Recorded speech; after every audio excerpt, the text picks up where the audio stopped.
afternoon sa inyo po, madam. Ayan. Baka meron kayo dyan gusto pong ipa-flex sa akin, me.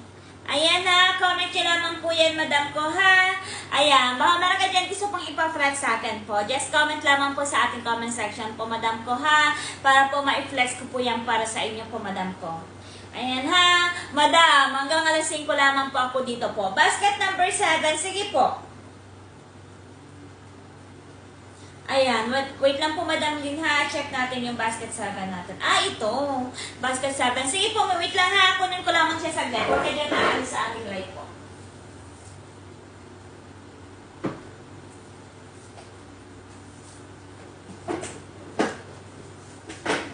Ito, yung basket number 7 natin, madam ko, madam Lynn. Ayan, we have 2 colors available po.